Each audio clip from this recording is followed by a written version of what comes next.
Овој викенд на 1 и 2 јули по петти пат во организација на Сдруженијето Винотек од Кавадарци ќе се одржи традиционалната винска регата која годинава ќе донесе и повеќе новини.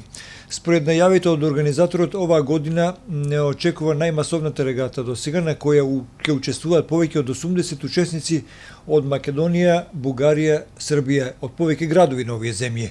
Стартот на регатата, чија цел е промоција на винската култура и традиција во Тиквишијата, е закажана за сабота 1 јули во 8 часот во винаријата Лазар во Градско.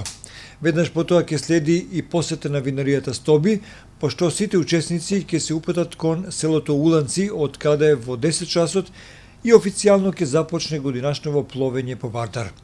Паузата за ручек е предвидено да биде направена во Црвени брегови, каде ќе бидат организирани и игри за сите учесници.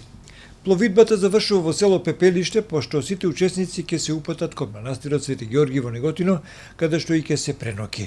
Вториот ден од годинашнава регата носи посета на винаријата Бовин во Неготино, од каде што сите учесници ќе заминат за Кавадарци, каде на едно од многуте лозови наседи ќе биде прикажан процесот на печење ракија, пошто ќе заврши и оваа регата.